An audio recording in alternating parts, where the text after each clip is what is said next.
శుక్రవారం రోజు కొంచెం ముందుగానే లెగుద్దామని అనుకున్నాను కానీ అసలు మేలుకు రాలేదు. 4:10 అయిపోయింది. ఇంక కంగారు పడుకుంటూ గబగబా లేచేసి ఇక ఊడ్చేసి దబదబా తుడిచేసేసాను. నేను శుక్రవారం రోజు కంపల్సరీ ఉప్పు వేసైతే ఇంట్లో అంతా తుడుచుకొస్తాను.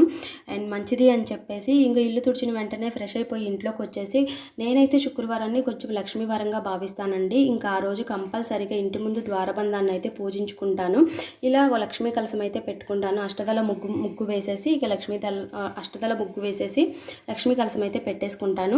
ఇక తర్వాత ఇంట్లోకి వచ్చేసి యథావిధిగా పూజ అయితే కంప్లీట్ చేసుకుంటాను. నా దగ్గర ఒక పుస్తకం ఉంది. దాంట్లో లక్ష్మీదేవి అష్టోత్తరం ఉంది. ఇంకా అది చదువుకుంటా యథావిధిగా పూజ చేసేసుకొని ఇంట్లో ధూపం వేసుకుంటాను. ఇంకా తులసి కోట దగ్గర పూజ చేయకుండానే వంట స్టార్ట్ చేస్తాను.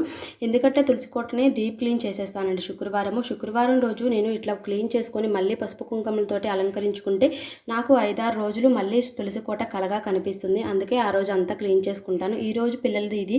ఇంకా అమ్ములకు కూడా స్నానం చేయించాలి, తల స్నానం.